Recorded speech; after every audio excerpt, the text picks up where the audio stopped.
post Shredfest VODcast. Now that is fun.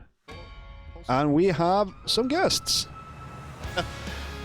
Why not? I can't stop the music there. Hang on a second. Yeah, doing triple PC stuff is kind of silly. But yep, we are after Shredfest 4. We calmed down, mellowed out, the giveaway was done, all that fantastic stuff.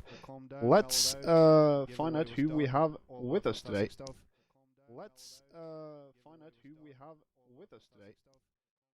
Where are we starting from? Well, since you started talking, you won. Where are we starting from? Fair enough. I'm Batman 666, but most people know me as Jason. Been streaming Rocksmith for coming up for a year. Be a year and about a month and a half. Been an amazing journey so far. Shredfest, absolutely crazy. Especially from the beginning, watching it all grow. You know, it's just been an absolutely fantastic journey. The amount of people I've met, the amount of really good friends that I've made on this as well. So it's just fantastic. Couldn't ask for anything better. Such a warm, inviting community. It's amazing. I love it. Yeah, and you was opening for Shredfest 1 as well, so you're not new in this stuff. No, Shredfest 1. Wow. Yeah, most people know me for that, for opening up an hour early. Time zones were crossed, and yeah, I opened that up an hour early. But yeah, that was probably the most scary thing I've ever done, opening up the first Shredfest. Like, even playing after that, and I'm still nerve-wracking, but that was definitely my shit your pants moment there. Yeah, Shredfest 1 was really a laugh, but we learned so much, and I know I had a lot of fun, and I think a lot of the other people had a lot of fun, and it caught on, apparently. Yeah, most definitely. Seems like for the first one, it was just over 24 hours, and then everyone after that, it's been the full weekend. You know, it's actually scary just how fast this community is growing, and all thanks to like Venom Hammer, Rubber Dave, you know, the heart and soul, and then we have all the staff, all the events team, and then all the charters out there. You know, they don't get enough praise either. Just without them, there wouldn't be as much cool shit for us to play. So big up to the charters out there and the supporters who just hang about. You know, all the lurkers out there. It's amazing. I love it. It's just this sense of family and belonging somewhere. It's cool to see. You don't see it very often these days. No, absolutely. But yeah, it seems like there's been an influx of charters, because like when I started doing that a year ago, it was very few of us, and now it seems like it just exploded with new people. Yeah, I've seen a lot of charts popping up on Custom Forge, like popping up just like ants everywhere, you know. But no, it's good to see, because I've tried charting, and yeah, I can't do it. So and the quality has gone all up. those that can. Quality has gone up exponentially. Like a lot of the older charts from like 2014 is like, but now it's like, because charts get flagged really fast if they're not good. So, but we just want high quality charts. We don't want like to put someone out there, but like just give us some quality. And that seems to be a fine thing. But yeah, let's move on. I'm Flinchy Echo 21. I've been streaming Rocksmith for a year, 3 months, and 3 days. So the entirety of the time that I've been learning how to play guitar. And I played in Shredfest 2. What did you play in Shredfest 2? I played 3 Days Grace. Just wanted to go with something easy to not make myself look like a total asshole. Plus, especially being a noob, I was like, I probably shouldn't go with something shreddy, but at the same time, screw it, I'll go with 3 Days Grace. Which was a ton of fun and very nostalgic for me, because I basically grew up with Adam Gontier's voice. And to me, he's iconic for 3 Days Grace, and I'm not a huge fan of the new guy. Yeah, that's fair. And finally, So yeah, I'm Cosmic Disorder. I recently started. I didn't know anything about Twitch until last January, and I played in the most recent Shredfest.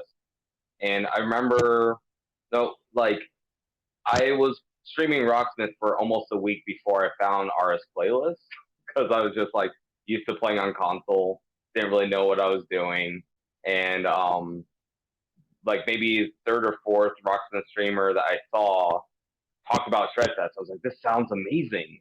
I had no clue that it'd be something I'd be able to take part in because I just it sounded so mystical, and then seeing it for the first time and being part of it was amazing.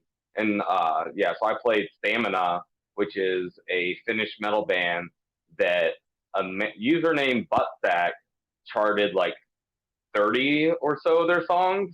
And when I was on the metal cruise, my Finnish cabin mate turned me on to them. And I've been a big fan since. And when I found out about CDLC, because I didn't even have that, I've been playing on console this whole time. I was just like, there's Stamina on Rocksmith. So I've been like, I've learned something new and been excited about something different every day that I've streamed. And it's funny you said 3 Day Grace was your choice because that was my first show. My first show was like it was called Mayday. It was like 3 Days Grace, staying 10 years, Flyleaf, and so yeah, that would have been nostalgia for me to witness as well. Yeah, 3 Days Grace, I hear, puts on an amazing show. I've never seen him, though. yeah, the Admiral as a go-her, she's really into them, and I find some of the songs to be really, really fun, but I haven't actually looked too much into them. So. The most fun ones for me to play on a guitar for 3 Days Grace are like Someone Who Cares, Let It Die, which I had Neptix chart for me because God bless that man, and Pain by 3 Days Grace. Those are probably my top three in terms of fun to play. Never Too Late was my first one to learn, though. Yeah, that is absolutely cool. Yeah, so one of the things, well, at least for two of you, we need to know. Well, I'm just curious about what's the origins of your Twitch names. Like, is there just a funny joke, a funny story, or just silly random numbers and letters? Batman. The origin of my Twitch name's actually my old PS3 gamer tag.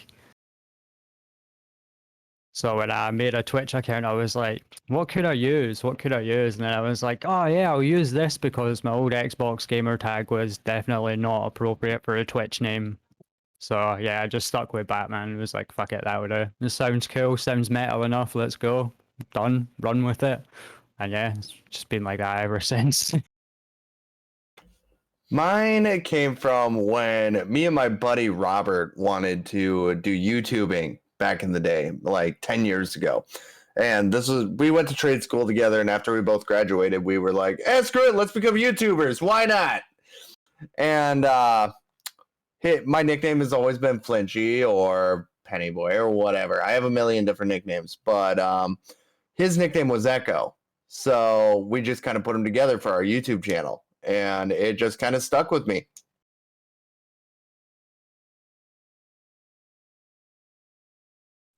So I got tired of making new usernames as I grew with the internet. My first username was RYK. I had that in every MMO that I played, in StarCraft and Warcraft back in high school. And then when I saw someone else with RYK, I was like, oh, damn, there's another Ryk out there. That sucks. So I started getting new usernames, and every name that I came up with, from Xanther to Therenion, like roleplay sounding names, would be taken. And I was like, okay, well, like generating new passwords, I'm just going to come up with something longer. And really big fan of entropy, of like epistemological nihilism. Both Seer Bliss and Shade Empire have the lyrics Cosmic Disorder in songs that are like existential spacey, and it just like stuck with me. I like entropy and I like space and shit. So also I looked around for it, and in quotes it wasn't used anywhere. I was like, okay, this one's safe. Yeah, that's the important bit because you kind of want your own name on all the platforms. Like my Twitter name has an extra L in it because fuck you, the guy who took my name. But no, we don't hate him. But like I was too late to getting Twitters because I never got into it. Yeah, I've said it before, but yeah, just look at my hair, and that's the origin of my Twitch name. That's basically it. And majestic as it is. Thank you. So, like, one of the things, especially for you, Cosmic, but when you already picked your band, you kind of had an idea what you wanted to play. What was your process to picking songs? Like, how did you do that? So my process, um, I'm autistic, by the way, and I often don't get appeal, so I have to read about it. So I have been using numeric ratings for songs to understand their popularity, to create playlists for the bars I work at for a very long time. So when I came into this, I looked up set lists for what they played on the Metal Cruise. I knew one song that they normally didn't play that they played for us then. I knew the songs that were most downloaded on Customs Forge. And I also knew the top ranked songs on Spotify and top scrabbled songs on Last FM, including those I'd listened to. So it kind of created a grid of the rankings and kind of just saw everything that reoccurred in the top 10. And I knew that those were going to be the majority of my set list. And I kept everything in the top 15 of each on a shuffle playlist I just listened to and tried to vibe with. Eventually, I narrowed it down to like a set order based on the ones I really liked in that. That is actually quite interesting because I did not know that about you, and I didn't even consider that was an issue. That it's like, oh yeah, I like this one, I like this one. It's like, but when you don't have that to find a way to sort what you needed, that is just fascinating. What about you, Batman? Like, how do you pick songs after you pick the band? Like, how do you do that, or do you do anything, or just that's it? Well, like apart from Shredfest 1 when I done Pantera, there was way more than enough charts to go through what songs I wanted. But for the first Shredfest, I tried to keep it all the first album. It was like that was what got me into the band, so it was like I'm just gonna do all of this. Shredfest 2, I done the Misfits. That was just a case of I had to play whatever was on Customs Forge and hope that it was enough for the hour. And then it was the same with Sublime as well, because apparently none of the charters like charting ska music. So yeah, it feels bad. That's also a challenge when you have not enough charts or whatnot. You just have to pick what's ever there. That's also a challenge when you like the band and can't get enough charts made in time because charting takes a lot of time. We should actually do an episode on charting at one point. Get some of the awesome charters in the community and talk a bit about how the process is doing. We need to put that in the events channel. Just reminding me now. I can do that later if you want. Fantastic. And you, Flinchy, like, what's your process for picking bands and picking songs after you have picked the band? So, like within Shredfest 2, when I was playing 3 Days Grace, I went with what songs that actually inspired me to want to learn how to play guitar. So, like Never Too Late, Riot, stuff like that. And for like the next fest, I'm just going with something that's shreddy, that feels good for me to play, and just going from there. Yeah. My process. I've been in 3 Shredfests. I've figured out actually already. My approach is a bit more concerty like how I pick the songs. I want to get a good mix of the songs I like and the songs that people expect, and trying to find out like, okay, I know we're doing this mostly for ourselves, but it's like if you play a certain band and you don't like get one of the top 5 popular songs, some people will like, what? But then again, you can also play around with it and have a bit of fun and show off the lesser known discography that you really love and have that in there. But like a good mix of Absolutely. good mix of both the popular stuff and the stuff you really dig that might not be as known. That is a good way to try to mix in that one. Right. I think I got another band that I kind of want to throw into my Shredfest, lists, and that's Sensed, Finnish metal band. My buddy just showed me them like a week or two ago, and I've been really getting into all their music lately. It's really good, and they're lesser known because their last album came out 20 years ago, because their guitarist unfortunately passed away. Yep. One thing that also kind of is a fun thing to think about in reflection to Shredfest is like you've picked your band, you picked your songs, you've set up, you prepped all of this in your mind.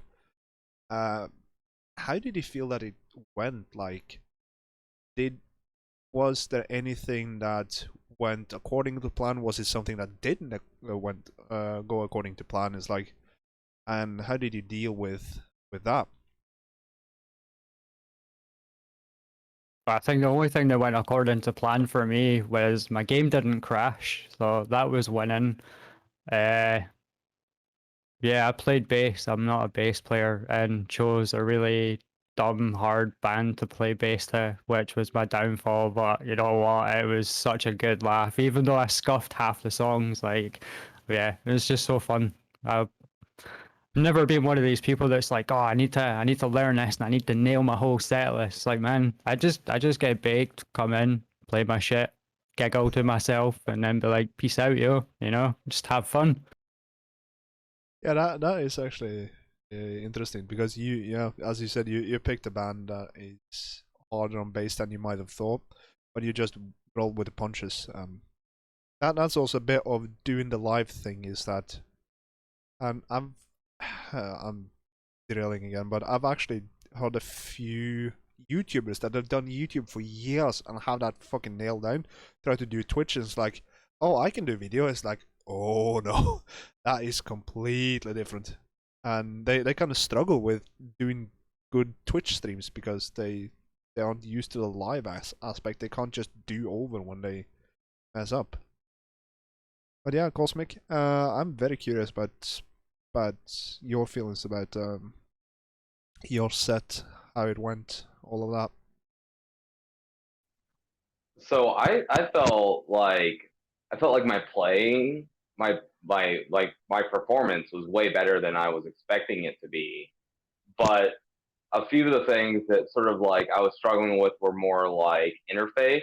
I really wanted my animated emo overlay to be animated, and it was not. Like that was like a real bummer to me, because especially my mod really likes the Ricardo flick, and I was really excited to get that better TV emote for him particularly because especially like when the cat is up on me, which was playing. That was one of the things that went very well. It's like so I also, having played music and gone to 1,000 concerts, I did want to space out the bangers, space out the fan favorites for anyone who's watching, and I made sure to have a slower cat jam in the middle for when Ivy got up on my shoulder. And I chose the one that was like, this is really beautiful Finnish female singer, and I find that the cat vibe on my shoulders better when the vocals aren't pure screams. Like, otherwise, I can feel the cat claw into me when they're parodying on me, like when I'm playing bass. Especially if my hand's moving around it too much. But everything went really smoothly. I was a little nervous also about the rating thing because I'd rated the wrong person one time, and I've had anxiety about that since. So I'm glad that didn't.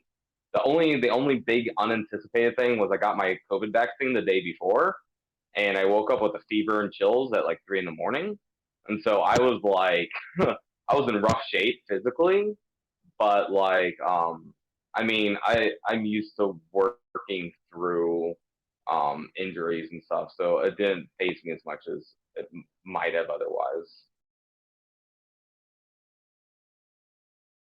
Yeah, that is actually absolutely interesting.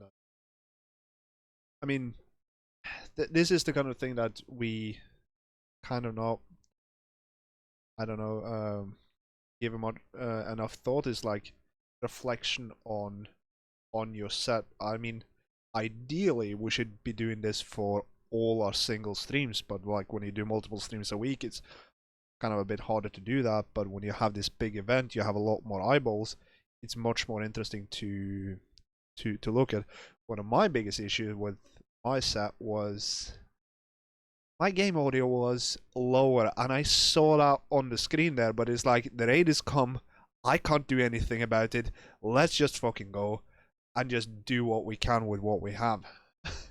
Because it was like 3 or 4 dB lower than it should be. I don't know what it is. I have everything set up on the Stream Deck. If you don't have a Stream Deck, I highly recommend you getting one. The thing I did for the raid at the end was that I pre-programmed a Stream Deck button for it. I've tested that it went to the right person, and I just push the like roll credits one, and it did everything automatically. I didn't have to think about typing anything wrong. Just gave me a peace of mind. In that sense, you can get the Stream Deck on Android for a monthly fee if you don't want to chill out for the hardware, and it will do pretty much the same thing. But I can attest to that. I use it on mobile. yeah, that's awesome. I tested it for the free period, and yeah, they have a free trial period, so test it out, play a bit with it, and it just works. I want to upgrade to an XL, and I'm probably gonna do that this summer. But yeah, Flinchie, what was your reflections after your set in Shredfest 2? So I went into it and I was talking to Gambit and Psy and Venom for like an hour before my set, because I'm sitting there freaking out because I got bad stage fright and anxiety. Ironic, being a Rocksmith streamer, I'm sitting here performing all the time, right? But it was just the fact that I was going to have so many more people watching, and I literally I didn't sleep the night before, and my set was at 11 p.m. the night because I was like freaking out for no reason at all. So I went into it exhausted, and I took that day off of work and everything just for Shredfest. But I was sitting there after the fact, and what I really wanted to hit across was nostalgia for like people my age who were in high school when like 3 Days Grace was popular. So I feel like I hit that fine, and I actually did a lot better than I thought I was going to. So that helped a lot. But the one problem is I wanted to show off a little bit and play Never Too Late on master mode, and I just could not get that to work. But otherwise, it went pretty well. Also, it was my first time standing while playing. Yeah, that's also a thing, like standing versus sitting. I know a lot of people do a lot of different things, and I know some doesn't have the space for it. I know you Cosmic stands. I've been standing mostly for the last year. Really, but I don't know, Batman, you usually sit, don't you?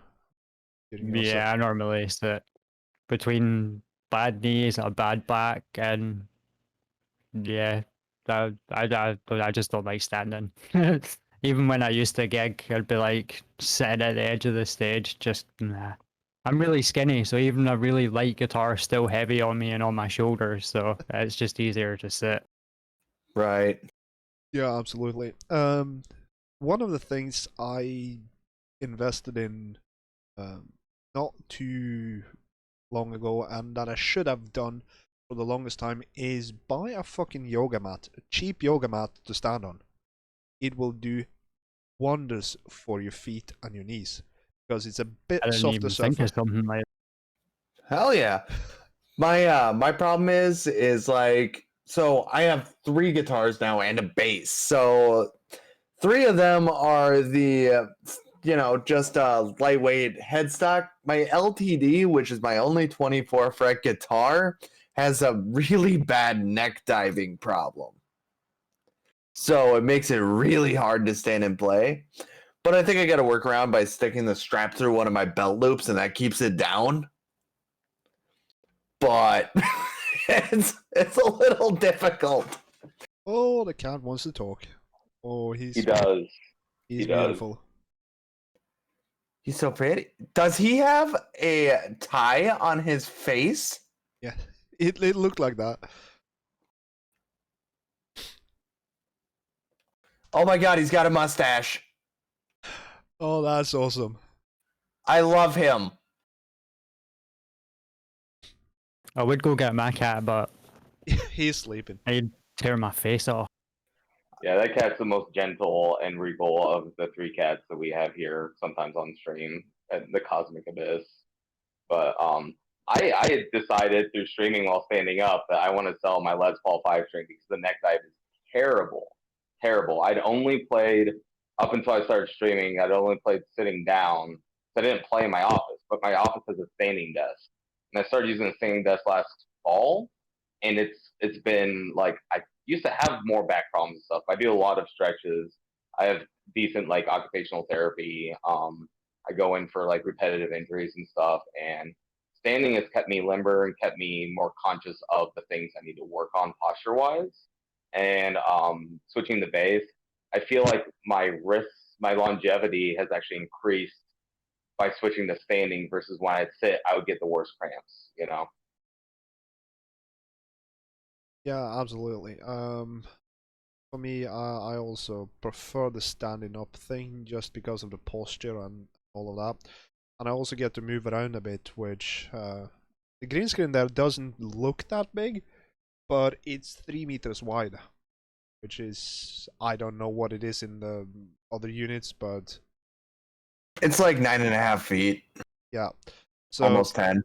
yeah, so it's quite far, but the camera is a bit of a distance on the other side of the room, so I have a lot of wiggle movement and I can walk around, jump and play. Of course, I have a luxury I know a lot of people don't have. I used to live in a flat that didn't offer me anything in that sense, and that can be a challenge. See, I live in a 1-bedroom apartment on the 3rd floor. I ain't jumping around because my neighbor downstairs will fucking hate me, which I'm sure they already do because I sit here and, jam on my guitar until 4 o'clock in the morning. But Yeah, now I live in a 4-bedroom house and I used to live in a 1-bedroom basement flat. And concrete there was really tough, so I could play at 3 a.m. No one would complain at all. I've been lucky with that, but I know not a lot of you and a lot of the chat also does live in flats where jumping and moving and playing isn't possible. No, I'm fortunate. I live in a duplex, and the neighbor also likes listening to loud music late at night.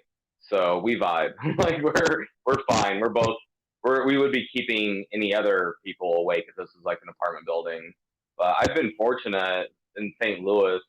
We have a very big music scene, I guess. So like even like having practice spaces in the city has been easy in terms of like it's usually a shared practice space with your neighbor if you're like in a duplex or a 4 flat. Like they're just like, oh yeah, we'll just use different corners and have different time slots, and everyone uses the same basement.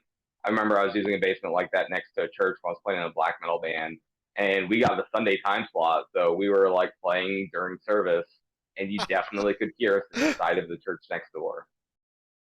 rip. Speaking of black metal, I just learned the history of Mayhem last night. Oh, well, I'm Norwegian. Hello. Yeah, that was a pretty hot topic last night. I was like, huh, that's Yeah. fucked up. Yeah, I know people who were in that scene like in the mid 90s, so I worked with a few as well, so it's not like it's just history, it's quite recent in that sense. Yeah, black metal can be a bit brutal. I mean, I'm fairly atheist, but those churches of that type, if you just look up them on Google, they are a gorgeous piece of art. Like, they're amazingly beautiful.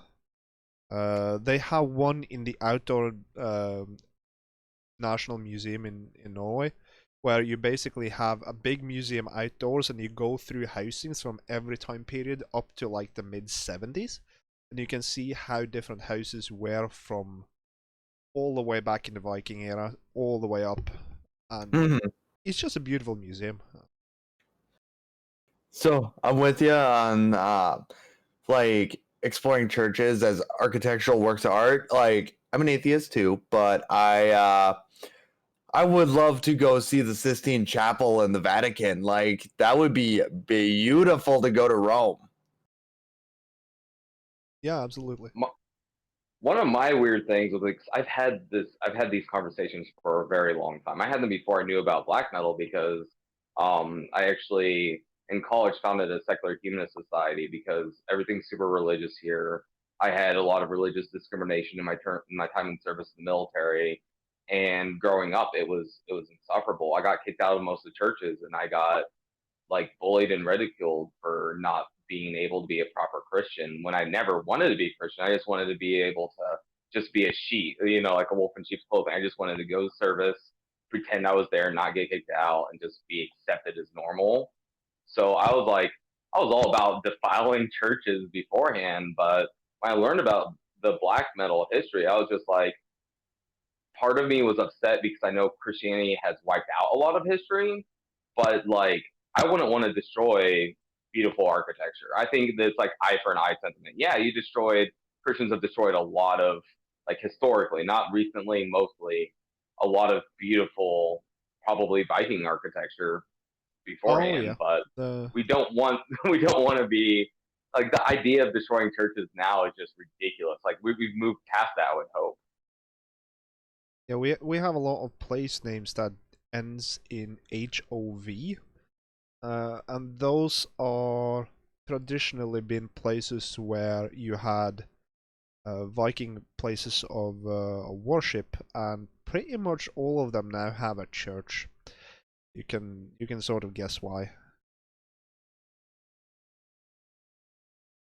Yeah, a nice little digression there, but I mean, black metal is a weird part of Norwegian musical history.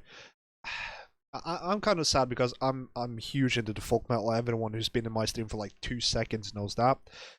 And for some reason, Finland and Sweden have a lot of awesome folk metal, but Norway, there is basically nothing. And that is kind of sad. I guess I have to make it whenever I can make music. It's kind of like Rule 34 of the internet. If it's not on the internet, you're obligated to make it on the internet. Absolutely. Going a bit back to the Shredfest, it's like compared to a normal stream, was it easier or was it harder to focus during your set? Like when the raid came in and you started doing your stuff, and like, was it harder in the beginning? Was it easier afterwards? Like, just interesting. Well, if anybody's been at my streams, I know like my concentration span lasts like 2 seconds and it's out the window. So down an hour slot of Shredfest, yeah, that's something that I can actually concentrate on, not need to worry too much. Especially the last one, I had my song list written out in front of me, so I could just, where am I? There I am. Just keep the ball rolling, keep it going, keep it going. But yeah, like normal stream for me, I'm everywhere. My topic changes every 2 seconds. I don't know what's going on most of the time. I just like playing music. Yeah, that's absolutely fine. I mean, that can actually be beneficial for a thing like Shredfest, where you don't focus on the fact that, oh, there's so many people here. Yeah, for me, it was like whenever I'm just sitting around playing Rocksmith on stream, I'm literally just taking requests or just vibing to stuff that I want to play. And it was interesting going from hey, I'm just dicking around to, oh God, I actually have to perform this and actually try. And try to put on a decent show, as compared to just sitting around dicking around, Yeah, Robert A was saying that, yeah, the only thing you actually needed to focus on was not going overtime, and I don't think a lot of people did. I think people actually were quite good, as far as I could see from where I sat. I cut it a bit close. Just a little bit. Yeah, I It's think I fine. cut mine to be like 5 minutes short, so I ended up not being able to play one or two songs that I wanted to.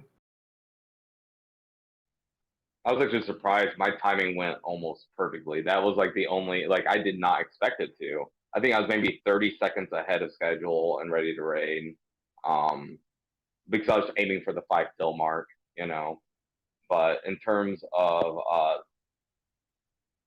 focus, like during Shredfest, I did not have it. I take my ADHD meds usually about 2 hours after when I started streaming, and they were fading from the day before, and I had the hour and a half of sleep.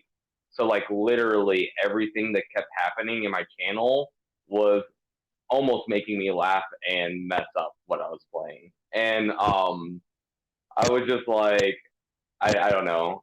I just powered through it. I think I'd been practicing the set list enough that my clams weren't like too overbearing, thankfully.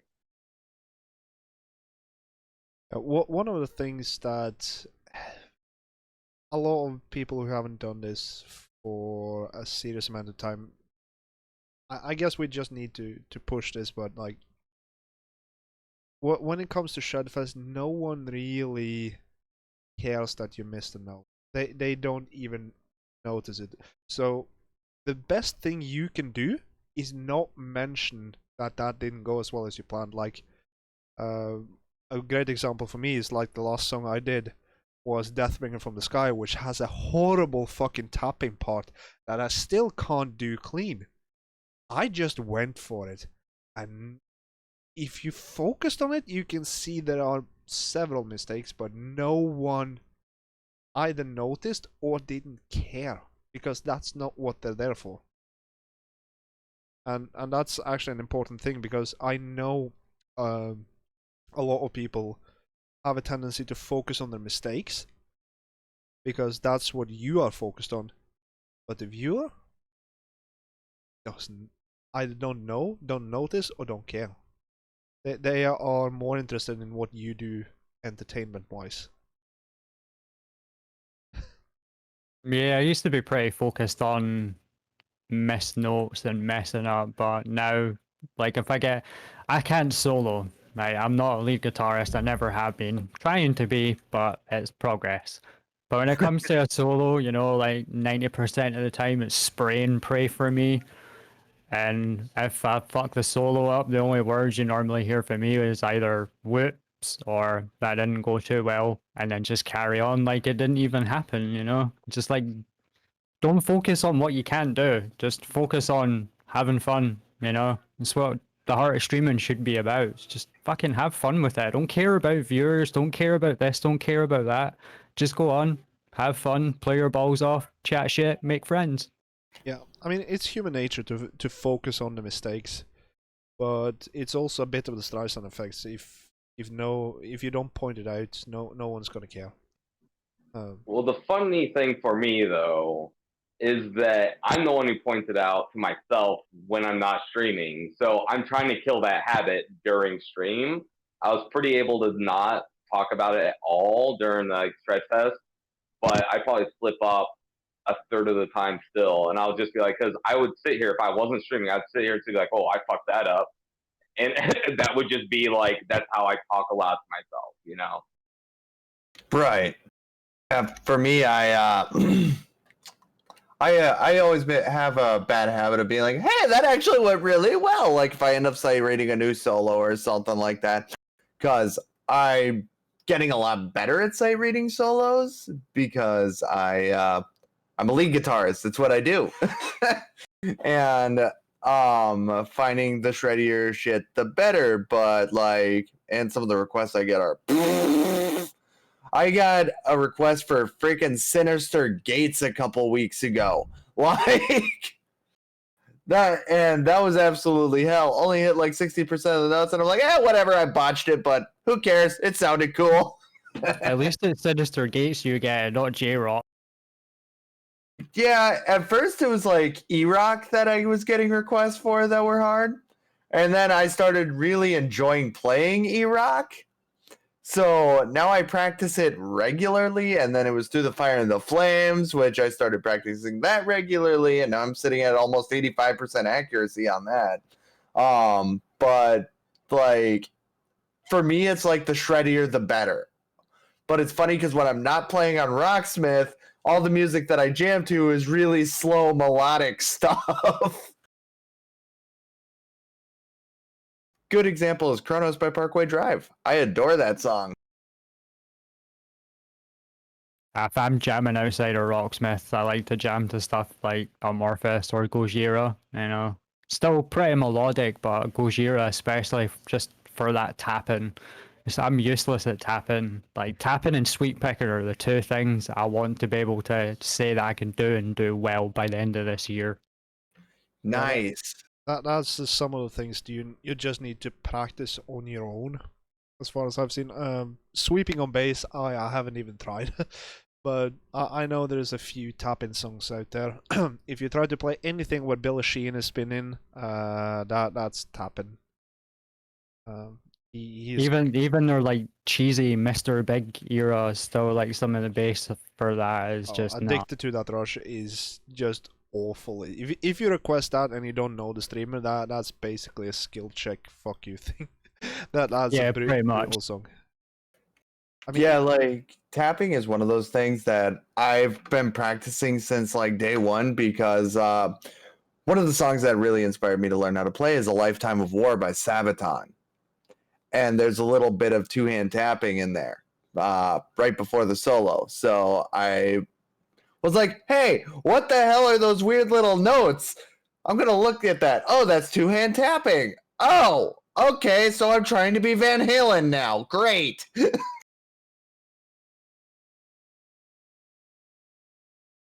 have you tried tapping on the bass, Cosmic, or? Yeah, no, that's sort of like one thing that I've been getting pleasant surprises with is I still suck at palm muting while standing up. It's just something about my posture and the way I've been doing it for so long while sitting down. Just palm muting while finger picking is just dumb. Like my brain can't wrap my head around it.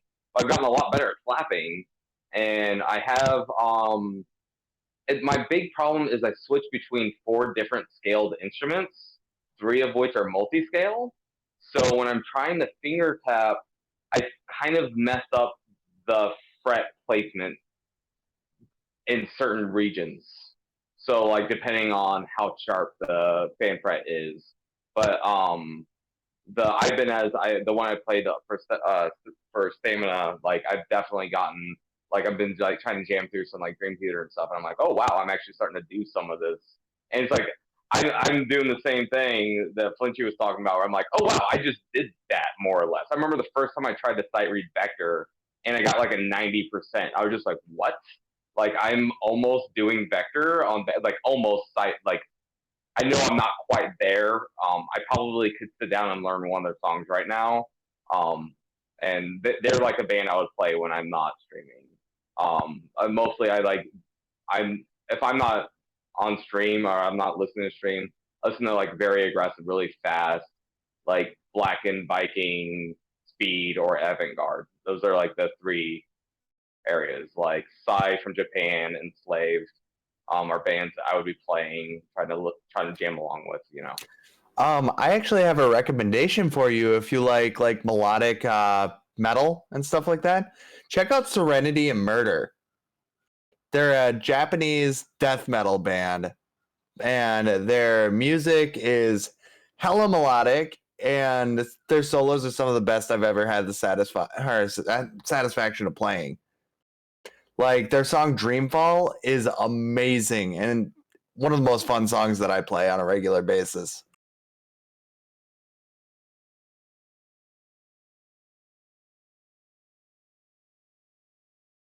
Man, I'm old No, school when it I comes like a to lot of music. Japanese stuff. I do a Japanese set every week, so if it ever hits Rocksmith, I'm about to look on ours playlist. But I took a note of the band Serenity and Murder. Thanks for that recommendation. Yeah, of course. And the vocalist is a female that growls really well. But you'd never be able to tell the song is a death metal song just by listening to the first 10 seconds until the vocals kick in. Yeah, that's also fun. Is like there are a few female vocalists you can really just growl and it's like, is that a woman? It's like, oh wow. Right, like when I first heard Arch Enemy, I never knew that Angela Gasol was their vocalist. I And was I was just about to say that as well. and Oh, I was like, Jesus, that's a woman growling? I fucking love it. I love being oh, a queen that can growl. yeah, or anyone who's seen the reaction videos of Pisces by Ginger. Oh, dude, Ginger's incredible. Although I hate their guitarist. And it's not because he's a bad person or anything, it's just because of the fucking chords he uses. Yeah, I've seen a lot of jokes in the videos. He looks like a Ukrainian Jared Dines. Mm-hmm. But try to play those bass lines. Good luck with that. I don't. So I haven't even been able to play my bass yet because the nut is broken. So I need to get that fixed too. But it's a totally different animal because I'm not used to those thick boy strings. Oh yeah. But it's like the bass player for Ginger, he plays a 5-string bass and he uses all of the 5 strings. Like I've seen some of the charts transposed to 4-string and it's not the same. It's like you have to go from fret 5 to fret 19 or 18 or something like that. It's just insane.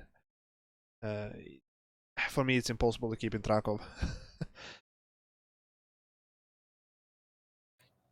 Yeah, let's talk about bass just real quick.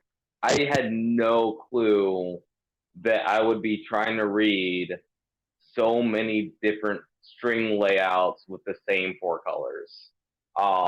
Especially the songs where it's just like you've got the B string, maybe the E string or the A string, and then 2 other strings. And it's a 5-string transposed to 4 strings with a weird tuning. You're like, okay, well, I'm just ignoring one of these strings, I'm playing it. Or switching to like B standard, reading 5-string charts on 4 strings, or even when I actually play a 5 or 6-string chart, I'm like, oh wow, I'm actually using the additional colors. My brain is just like, okay, I don't know how it's working, but it's working. I get tripped up though. Yeah, I used to have a 5-string, but for some idiot reason I sold it like 6 years ago. No, it's even longer than that. It's 7 or 8 years ago. Because I tend to play a lot of E standard when I had that one, and then I discovered Rocksmith years ago, and it's like, I want that 5-string back, and it was so beautiful as well. It was a PJ with flame maple red top. It was just beautiful. I wish I still have that one. They don't make it anymore, so I can't get it again. Oh well. Going a bit back to the Shredfest again, but that's fine. Digressions are awesome. We love them, so don't worry about that. But for me, when I play, it's like the first song is the hardest one, just when you got the raid, and then it kind of smooth out from there. I want to know about you guys' feelings about how is the first song compared to like the middle one or the last one. It's like, does your shoulder lower a bit when you just get into the move, or what? First song for me is always the hardest because you're sitting there with the anticipation of waiting for the raid to come in, so you're a bit nervous when the raid comes in. But like once I play the first song and I get into the second song, like my grooves really starts to come in. I really start enjoying myself, and then I actually forget what's going on. You just have that. It's like goggles on, I suppose, coming over and just going to play tunes. Especially the last one, about halfway through, I actually forgot what was going on. And yeah, to myself. I was just sitting in my living room playing Rocksmith to just myself. Like I kept forgetting I was actually streaming and Shredfest was going on. So just after what 3 songs, just sort of relaxed and yeah, just I in my head I wasn't even streaming. I was just jamming to myself in my living room, but I wasn't. There was loads of people in chat going crazy. So yeah, it was cool. For me, my first song was "Riot" by 3 Days Grace, just because I wanted to get the hype up there, and Riot's fast and heavy, so that was more nerve wracking than anything, just because that's also my worst 3 Days Grace song. But so after the first song or three, I finally was like fine. I was no longer like nervous, but the anticipation sucked. It was the worst part of it. But then once you're going, it's whatever at that point. It's like it's too late to go back now.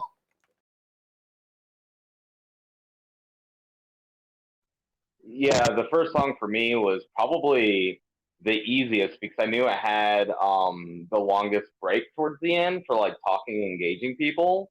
Um, and So it was just like when I started, I'm like, oh wait, this is happening. We're going, and then by the time we got to the break, it was like reality was set in, and I was like, okay, time to show everyone my green solo cup and pour a beer into a green screen.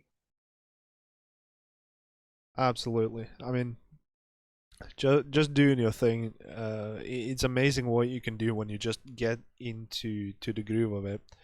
It's like I've done competitive fighting for about 10 years, and first match is always fucking nerve wracking, and you get the most pain from the first minute there. But when you just get into it, it's like he's getting as much as pain as I am getting. We're just gonna do this, just to digress completely to something else. Uh, but yeah, it seems like a lot of you had the same kind of feeling that I did with, but except for you, Cosmic, which again is really interesting. It's like for me the first one is like my shoulders are way up here, and then it's like, oh yeah, this went okay. uh, um, but we've done our sets. We've completed the raid. We're going on to the next in line. Uh, what what did you do to like calm down and just get down to and land on your feet on the ground again? Because that is also a thing that's like you kind of flying high for a while there, but like what do you do to just get down to earth? Well, I think if anybody knows me, they know exactly what I'm going to do after. Can confirm, Batman.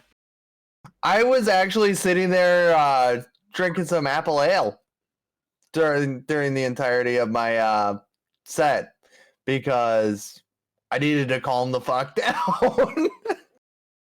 But otherwise it was a blast.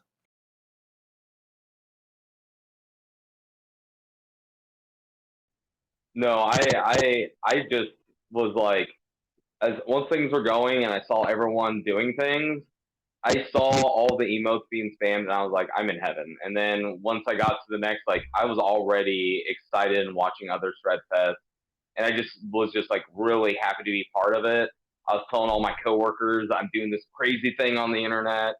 And then like that entire weekend, even though I was suffering from the COVID vaccine, I was still like, I was sad and grumpy, but I was still happy. It was funny. Yeah, absolutely. You're flying high at least all the weekend. For me it was the first time I played on day 3, because usually I've been playing on day 1. That was also a kind of different thing. Is like this thing is almost over, so I had a bit more anticipation thing in the 1 and 2 days, because when you start you can kind of set the tone a bit more, but when you're getting at the end, you kind of want to not be better, but like perform as well, if not better than the people that done before. And there was some amazing acts. Like there was just brilliant acts that I want to see more of, and I follow them. I just wanted to do a good enough job where all the bass players didn't send me hate mail. Well, I didn't. Mm-hmm. My see, for me, it was like when it was over, it kind of worked out because I was playing 3 Days Grace, so the guy that I rated, Sean Boogie, was playing System of a Down right afterwards. So right at the height of their popularity is when 3 Days Grace was at the height of their popularity. So it blended in really well. It was like actually going to a concert. It was cool. Yeah, that's also a thing. I think well, I raided into Trivium this time, so we had Enzo Ferm into Trivium, which is two completely different genres, but that's also kind of the festival vibe, at least of a normal festival, unless you go in for like something like specially themed kind of metal fest. You kind of go from one band to the other, and that's also part of the fun. I know there's been we talked a bit about uh theming blocks, but I kind of agree with not doing that because it can deter people more than it can just bring them together.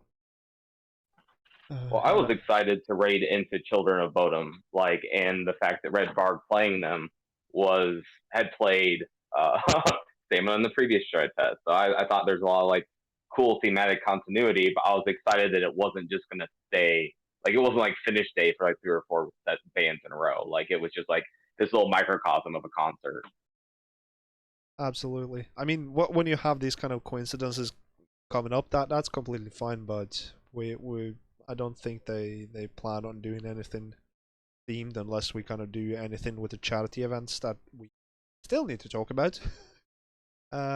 Which I kind of forgot a bit in betweens here. But we can kind of do stuff outside the one band 1 hour formula. We can pretty much do whatever we want as long as everyone is on board with that. Um, but another thing that also is a kind of post Shredfest kind of thought is like how's your streams been after Shredfest? Like, is it haven't given you new energy to stream? Were you kind of down before it? Like, how has the streams been in the last 2 weeks? If you have streamed that is. But I mean, before Shredfest, I took like 2 and a bit, 3 months off for streaming. Like, I'd got to the point I was streaming 5 days a week because we were pretty much still in lockdown. That burnt myself out and was like, I can't keep going. We'd just gone back into lockdown, so I had the little one running around the house, so it was a bit difficult to stream. But then when I came back to streaming, like everything's just went nuts, like absolutely crazy. Started making YouTube videos again, which have just the views on them's fucking insane. Like most videos I've put up's like maybe 20 odd views. Like recent ones is like in the hundreds, which sort of blew me away. Even my streams after is just people coming in all the time, you know, it's like never used to loads and loads of people coming in. My streams are always fairly small, like never pushed to be a big streamer or anything like that. I just like sitting chilling, you know, like every other streamer out there. I don't want fame and fortune from anything, you know.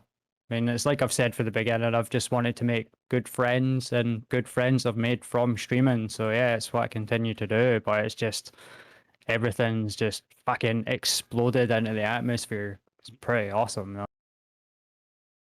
Yeah, that's absolutely a good attitude to have because I know it's again a fallacy that humans can tend to fall into. It's like you get this really awesome stream and then you want to copy that, but there is really no way to do that on your own unless you are on the higher viewership numbers, anyways. And even then, you can still have higher numbers during Shredfest than you had before. But like going from, I think I averaged over 100 for all of mine, and now I'm back to like 10 to 15.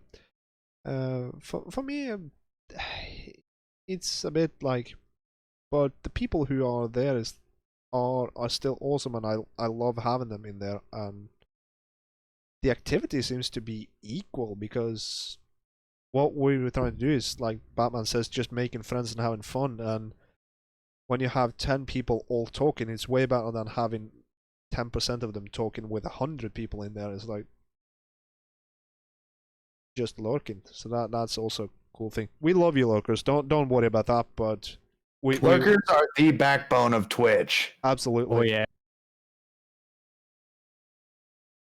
My streams have been my streams have been, some nights are slow, some nights I get anywhere between 10 to 20 people. Really depends on what I'm doing that night. But otherwise, pretty much business as always. Over the last 6 months since my last fest, but yeah. Okay, everyone go follow Dragon Slayer. He's trying to get to affiliate. We need to make that happen. Go follow him if you don't already. He's a bassist. And he slays dragons. Exactly. Indeed. I think he needs to play The Chosen Ones by Dream Evil. Is that on Rocksmith? Yeah, it is. I love Dream Evil. I'm gonna have to download that later. Awesome. Yes. Just play some Sublime. Skill check everyone on bass. Eric Wilson is bass god. So I like listening to ska, but my problem is the guitar work doesn't do it for me. I listen to it literally for the bass. And the trumpet. Yeah. The I random hate trumpet. ska lead guitar. I just absolutely hate it. Same. It makes me angry for some reason. I love everything else about the band though. Yeah, I hate the guitar work, but I love the bass. The bass is good. Well, technically, the bass is the lead guitar in ska. And You're in not reggae. wrong. The lead's just I there would to agree with make that, noise but in the I know back. a lot of ska musicians that act like they're the lead guitarist and they're making all the music, and there's a little bit of contention there within the people I know that play ska. They kind of predispose me to feel that I should respect them with that name, even if I don't agree with it. But as a ska musician, I can definitely say that guitar in ska may as well not be there. Fantastic.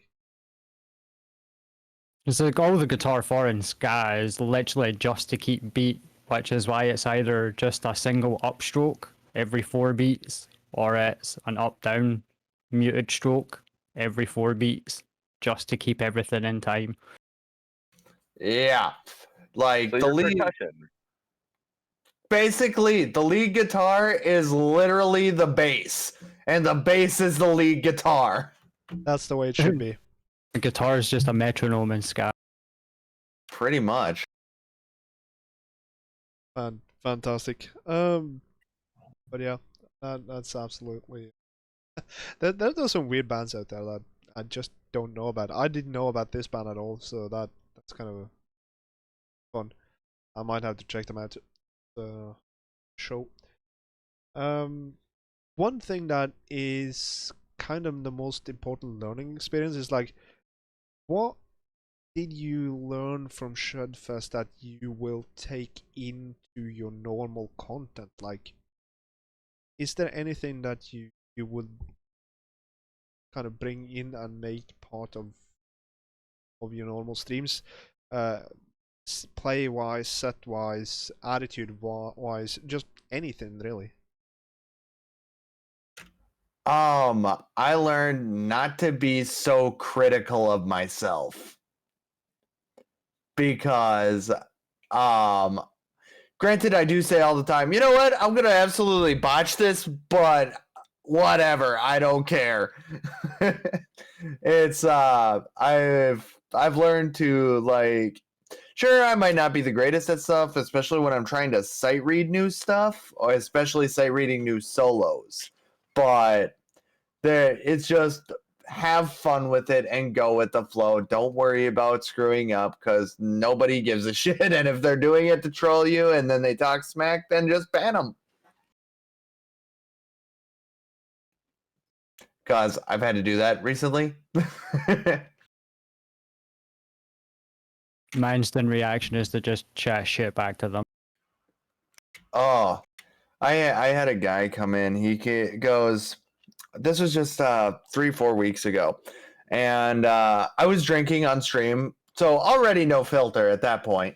But I'm sitting there, and this dude comes in, and he's like, "So is this a game that you play guitar, or is it just a plastic piece of shit?" And I was like, "Okay, it's an actual guitar, thank you." And he was like, "Well, shit is still shit. Why'd you buy a nice ass guitar that you can't even play?" And I was like, "Okay, I'm not even gonna put up with this tonight. I'm in too good of a mood." Dropped the band hammer on him. Yeah, I must be doing something wrong as a streamer because I never get people like that. And it really pisses me off, you know? Yeah, we get a few trolls, but like usually they kind of die out in the Rocksmith community because we're really good at communicating.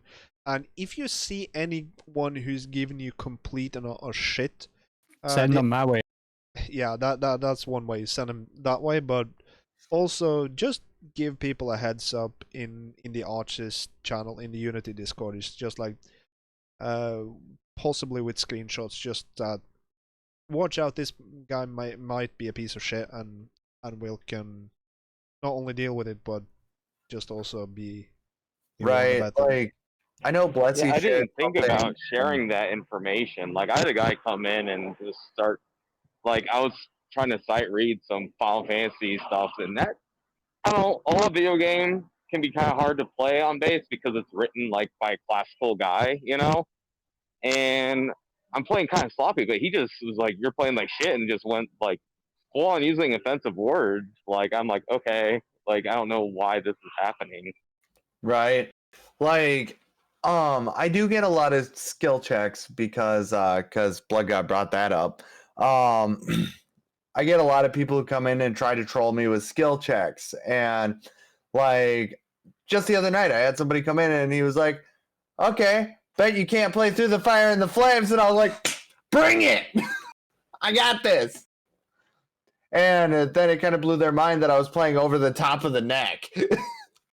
Oh, so you don't do what I do when they do this for guitar with me and then just play the rhythm guitar and then it's just like Nope, I will play the shreddiest shit that I can, even if there's like a lot of two-hand tapping or pinch harmonics, or if I have to do some Herman Lee shit and actually play Over the Top of the Neck. I don't care. I'll do it, and I'll warn them first. I'll be like, I'll either blow out your eardrums or I'm gonna do this decently. So take your pick and rethink your choices if you got them.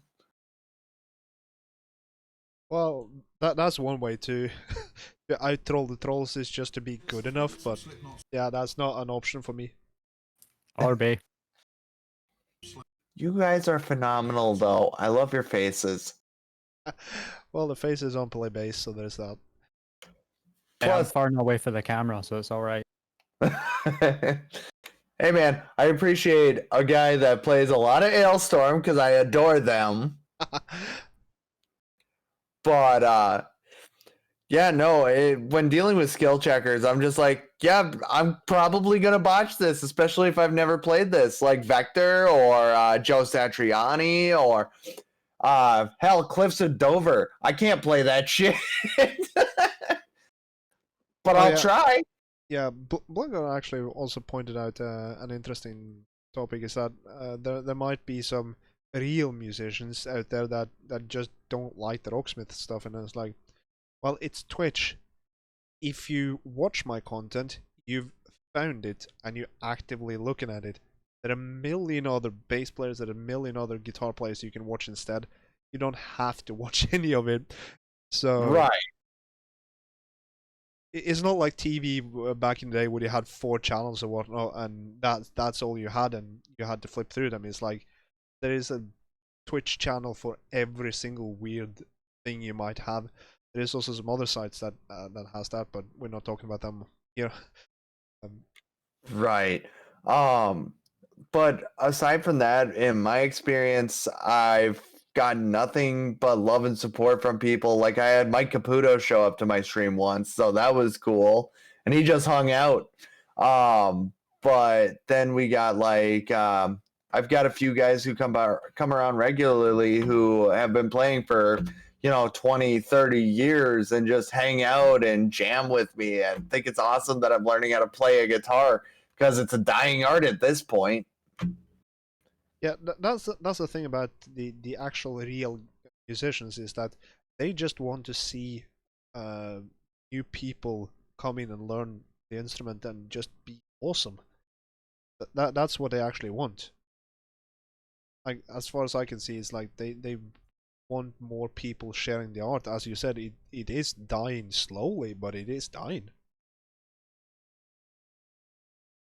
Yeah, what I like to see is when people like just go around and be like, "Hey, I'm gonna play or quote cue up this really hard song, but I think you got this," and then I'll play it, butcher it, and they're like, "You did great for a first-time sight read. Who cares?" Exactly.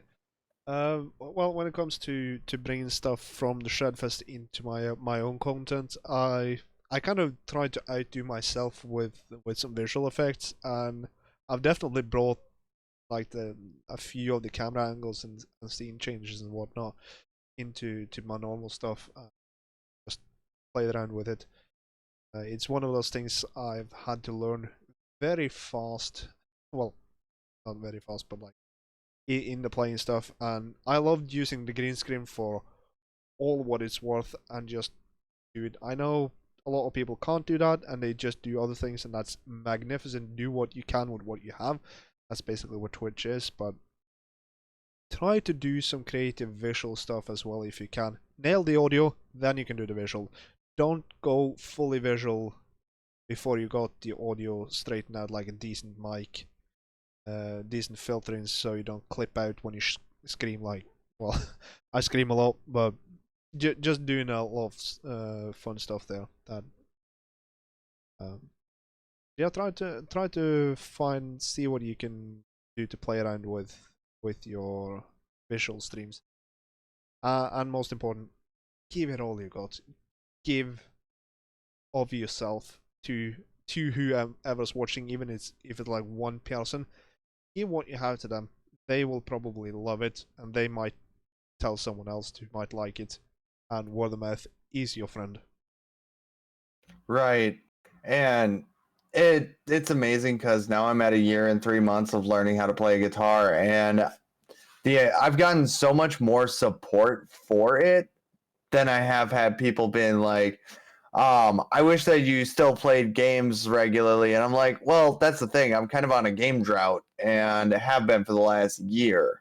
So it's like, this is a lot more fun for me. This is a good skill to have. And I'm getting a creative outlet that I've never had before. So sue me.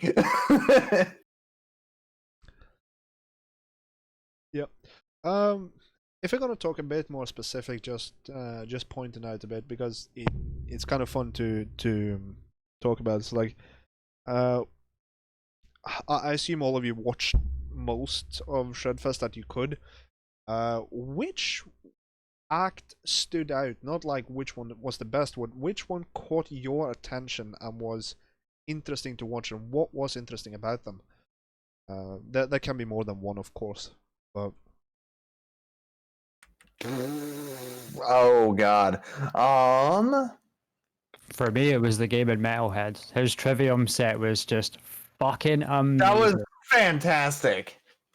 Like, it's either him or Red Varg that did awesome for me, or hell, Miss Rocktism when their set was amazing. Oh, yeah. It's just Amorphous are amazing as well, though. But Oh. Miss Rocktism's like one of the fucking best bass players out there just now. She's one of so she was one of the first Rocksmith streamers that I actually met next to Gamut. And she hung out with me for like 3 hours one night and tried to convince me to turn the dynamic difficulty off. And that was like 3 months into me learning. And I was like, I'm not sure about that. And I haven't looked back since. And the encouragement that Miss Rocktism gave me what has stuck with me this entire time. Yeah, she is brilliant. I've been a fan of hers since way back. For me, it was I think it was Mad Matter who did Powerwolf. That makeup work was just awesome. Like, and of course he killed it on the guitar as well. But like that makeup work, not only the face, but like the complete body makeup, and I was just like, no one can do Powerwolf again. Not after Zilk did his funny thing, and now this guy with the full makeup set on is like, no one can do Powerwolf again. That's just gone. So honestly, what would be hilarious is if somebody played Resurrection by Erection wearing a cod piece. That would be fucking hilarious. Tell me that wouldn't be hilarious though. That would be hilarious. Old school chastity belt, big metal fucker with a big padlock on the front. Like, I don't know if you guys watch Metalocalypse at all, but like that episode when they all got cod pieces. I would love to see someone play Resurrection by Erection while wearing a cod piece. Oh yeah. Bring a new meaning to Free Willy, I suppose.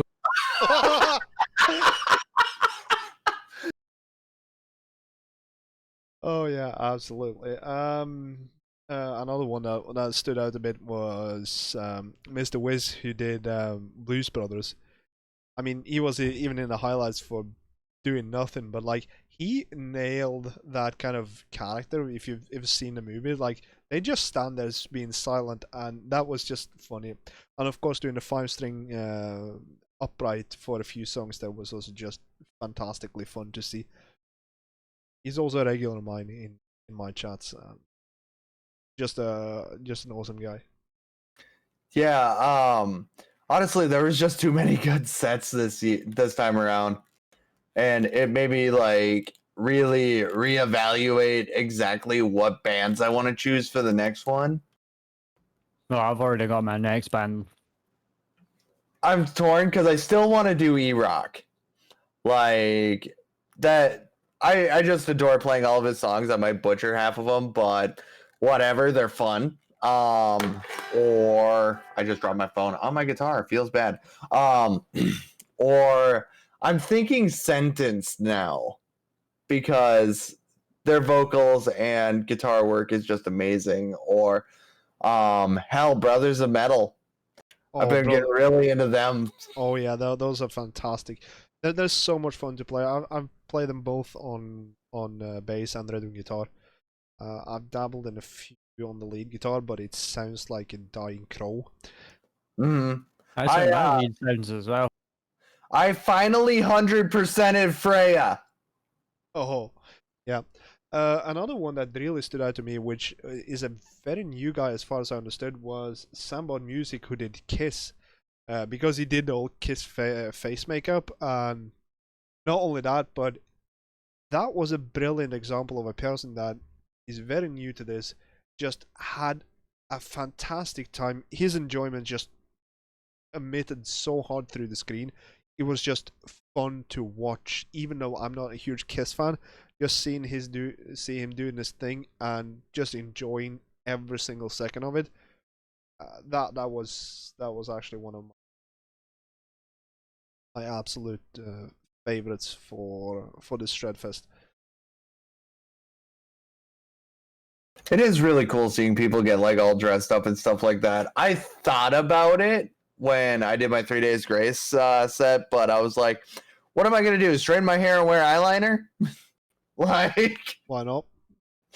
Well, you see, I do that every now and then. Like, I did that for a charity stream last year, and it, well.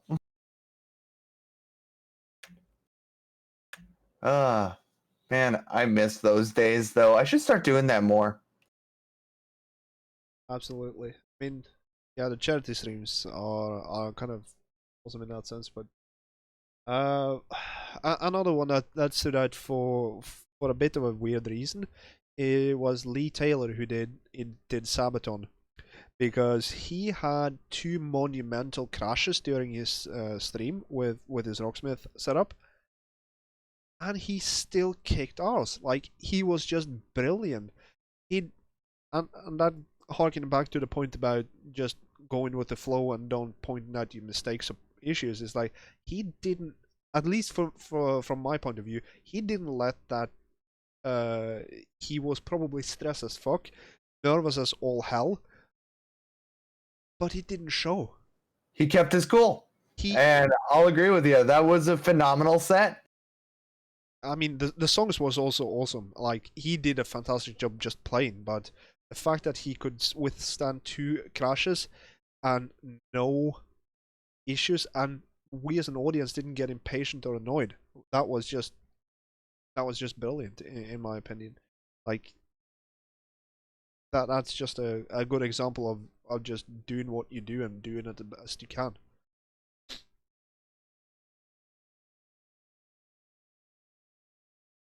Yeah, and another thing was the variety this time around in the Shredfest. A lot of people were a little bit more comfortable with their choices and stuff like that, I felt. So it was nice to see a bunch of different genres that I didn't think were going to be on there. Like black metal, I see that a lot in Shredfest. Death metal, see that pretty commonly. But I saw a lot more power metal and metalcore, though. Yeah, I'm all about the power metal. Same. And I think I was just like the one random idea that was like, fucking yeah, let's do a ska punk band. Well, you had stuff like Green Day, which Sally Eddy did. Fest. I also discovered a new band, which was Twilight Force. Twilight Force is fucking amazing. Their guitar work is top notch. Yeah, I didn't know about them until now. Speaking of more unknown power metal, Wizard Throne has finished their album, and if you don't know about Wizard Throne, it's basically Chris Bowles from Ailstorm and Gloryhammer with a few other of the weird power metals guys making extreme wizard metal. I have no clue what's going to be about. We have no trailers, no teasers, no nothing. It's just extreme wizard metal. I'm excited. I'll put money on that. It's going to either be about Fife or Dundee. I don't think it's going to be either of them, actually. It better not be. No, I mean I will just say for all you Gloryhammer fans out there, right? I'm Scottish, and I live in Fife, right? So a lot of those songs that Gloryhammer write about actually stay where they're based upon. So like Dundee is an absolute shithole. I will just say that it's fucking terrible. They sing about Cowdenbeath. Cowdenbeath is like one of the worst ghettos in Scotland. It is horrible. So like Fife has its beautiful places. It's just not as glorious as Gloryhammer make it out to be. We'll just give it a higher warning. So what you're telling me is Hoots Force is wrong. Yes. Okay, I'll take that. Well, it might be correct in the future where New Scotland is on Mars or something. Like the only thing that Gloryhammer get right is like they perform in armor. Like a lot of the places in Scotland, you're going to need to wear armor going down the streets because the junkies try and stab you in their arse with their syringes. You know, it's that kind of place. Okay, that's fucking That was oddly specific. That's how bad it is. Oh fuck. Like it's not glorified at all. You see all these, you know, like Visit Scotland adverts, and it's all these misty mountains and like blue waters, and yeah, so it's basically just concrete jungles full of idiots who like to drink and fight each other. You know what? That's okay though. Honestly, if I were to travel anywhere, Red Lionhead, I'd be coming to you. I would be going to Norway. They claim it's one of the safer countries in the world, so I got Viking heritage, so that's awesome. Yeah, you're from like up. Oh, I forgot. But you're like up from the Midwest states. yeah, I'm from Minnesota. We've got heavy Celtic, Norwegian, and Germanic roots Yeah, here. a lot of the poor people who were almost dying from the West Coast went over to the US. It's actually Norway is the second biggest immigrant to the US from that time except for Ireland. Actually, Yeah, because the Scottish and English, they all went to Canada, I think. well, the English went to Canada is no weird because well, that was one of the colonies still. And we just got dragged along with them because that just seems to be the thing that happened. Right. Yeah, I'm absolutely looking forward to Shredfest 5. I'm gonna apply, but as far as the application process, we know that most likely everyone in Shredfest, or most of the people in Shredfest 4 is not gonna get in because there is more than enough people to fill up 72 slots usually. Oh yeah. And I also, I've said it before, but I also really respect that this community thinks about that stuff. It's not like we don't not trying to go to the most popular or the most viewership or whatnot. It's just getting people that hasn't been there before or hasn't been in the previous ones up there, and that is just a brilliant way of doing it. Yeah, I honestly, the thing that I'm looking forward to most is the mini events that we're Yeah. looking into doing. Yes, that is one of the things that we really need to get a push on. But we're gonna have at least one mini event between the last Shredfest and the next one. So we've got like a month and a half, 2 months to set something up Yes, till the which next is- one. Yeah, so there is a short time and talking about that, the future of the VODcast is gonna be that we're trying to get a rotation of hosts in, so that we're gonna have a few more people from the events team like Lynchy Echo here, Greer, a lot of these guys to do as well, because one of the challenges I have is that I'm in Europe and I work daytime, which means that having interviews that is not in the ass crack of dawn for the Americans is a challenge. But having people like Flinchy or Greer or someone else that can do the interview style stuff at the time that fits them is going to be an awesome thing to do. And I'm glad that Swing Tactics kind of pushed for that one in our chat, and it's like we should have this, and I completely agree with it. Me too. So we're just gonna have a bit of a change in the hosting, and that's gonna be awesome. I'm glad to see that we're gonna have more of this, because this channel is ours. It's not mine. It's not Venom's. Well, Venom made it, but it's not like it's one person's channel. It's the community. Speaking of Venom, did we ever get the go ahead on the Tiltify stuff? I don't think so. He's been quite busy, but Busy, we'll ping him after this. Sounds good. Yeah, because if we want to do something with Tiltify for the next event, I'd be more than happy to help set it up. Absolutely. Yeah, I think that's going to be it for us tonight. I see that, well, we got a suggestion for a raid, and that's going to be Bloodsuck Fest. It's a festival that I've attended once, and I really want to attend again when we're actually allowed to do festivals. That is going to be they're trying to get a bit of viewership there, and of course spreading metal love to another place that is fantastic. The next VODcast is going to hopefully be in about 2 weeks' time. The time slot is going to be a bit different, because hopefully we're going to get a host from the US and maybe a bit more US or Canada-based guests. That fits way better for them. But we'll see about that, and we will announce it in the announcement channels and all the usual places. Don't forget to follow us on the Twitters, the YouTubes, the Discord, all of that silly stuff if you haven't already. And of course, thank you so much to Batman, to Flinchy Echo, and to Cosmic Disorder, who had to drop out because he had to go to work. I'm glad I was able to roll out of bed and make it. Yeah, there was a cancellation or two, so I'm glad we got that in. But let's. I'm glad I turned up. Yeah, same.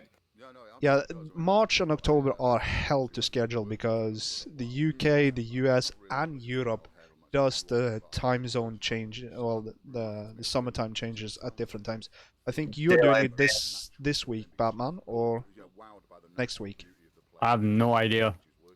We just did that last weekend. Daylight savings ended for us. Yeah, and we're doing it next week at least. Ugh. I'm still not used to the whole losing hours, so it's like I'm going to sleep later and sleeping less every day. Ugh. And for me, it's gonna be during the Easter holidays, so I'm not gonna work anyways. That's I envy you. Easter holidays, it means the kids are off for 2 weeks. What? 2 weeks? We didn't even get that. it's like Man, a week and a half. It's from like Europe, Friday before until at least in Norway it's the Tuesday after or something like that. It's Yeah, I insane. think it's the same here as well. For us, they do it on the Sunday. Rip. So, on top of losing an hour, I'm already having to try to go to bed early on a sleep schedule that I've had for 6 months. Oh, yeah. Well, we're gonna get out of here. We're gonna start the raid, and of course, check all the discords, the all the socials. I say for updates on the next VODcast. Hopefully, we're gonna have something interesting. Charters is gonna be an idea. We have toyed with the idea of having some of the guys from artist playlist and of course Customs Forge in and talk a bit about what they do and what they're gonna do. And of course, if you use Customs Forge or anything like that, consider leaving a donation for them because they really fucking need it. I make a point of giving a portion of my Twitch earnings every time I get one, which is not every month, but they help me do what I do on stream. And if they help do what you do on stream, they deserve at least some cash. That's my Amen to that. personal. Yeah, that's my personal opinion. That's not any staff members know anything. That's just me. I think they deserve it, and that's why I do what I do, and I try to lead by example. Yeah, I feel that in my soul. If it wasn't for, Customs Forge, we wouldn't be able to do requests regularly. Exactly. Yep, the raid is going. Let's get that going. And thank you so much for showing up. Thank you to our guests. And until we see you again. So I say, yar. Yar. Well, yeah, my internet package plan date is getting sorted out at the end of the month. So 10 days time, I will have nice new thick fat board. That was fun. It's going to be a lot faster than what it is now. So fingers crossed.